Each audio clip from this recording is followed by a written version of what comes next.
के मदायूं माफ हो सीनो चन जो साफ पाप तनी खऊं परे थिया। टाइम न्यूज़ ऐं पंहिंजी अख़बार पारां सिंधु तो में सा असांजे सिरे हेठि जेको आहे प्रोग्राम मुनक़द कयो वियो। अचो त हिते जे माण्हुनि सां ॻाल्हि ॿोल कयूं त हिन जो वधीक छा चवणु आहे। ईद ताईं टाइम न्यूज़ पूरे ज़िले में सुठा प्रोग्राम करे रहियो आहे।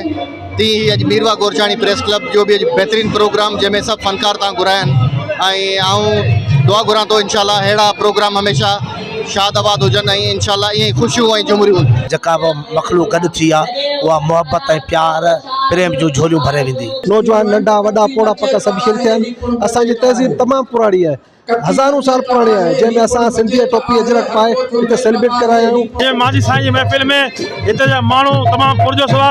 सिंध जा माण्हू पंहिंजी धरती सां पंहिंजी सकाफ़त सां पंहिंजी तहज़ीब सां पंहिंजे कल्चर सां प्यार कनि था। असांखे नवां जेके लफ़्ज़ मिलनि था अली काज़ी साहब जी वॾी महिरबानी जो सिंधी जे माण्हुनि खे हमेशह हिकिड़ी नवान पेश कई अथसि। सिंधु तो में साह असांजो त सिंध में असांजो वाक़ई साह आहे, सिंधु दरिया में असांजो साह आहे, सिंध जी सकाफ़त में असांजो साह आहे। मातृभूमि सिंधु जो आउं सदिन खां लोॾो आहियां, शाद अमन जो समुंड ॾिसो था आउं उन्ही जो होड़ो आहियां। तहज़ीबी तारीख़ी पीरियूं कुल जहां जो ॻोठ सिंधु हो, हीअ दड़ो हुई मुंहिंजी बस्ती मां ई मोहन पूरो आहियां। पंहिंजी तहज़ीब ऐं तमंदन जी बका लाइ करे असांखे घणो स्ट्रगल करिणो आहे, असांखे वरी जिदोजहद करणी आहे, असांखे तइलीम जेका सप्राइणी आहे।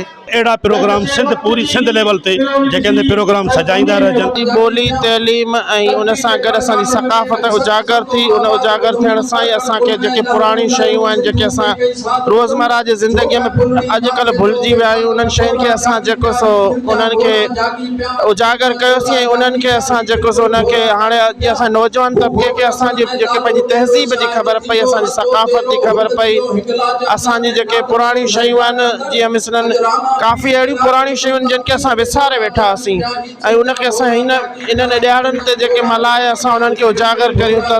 त इस्लाम में हा फेर न उबता फेर हिक हिंदू ॿिया मुसलमान टियों विच विधाऊं वेर अंगठो सिंघेर त रब मिड़नी जो हिकिड़ो जंहिंमें फंधन फेर हो साका दे करे फेर चा सुदी का बतुल्लाह में।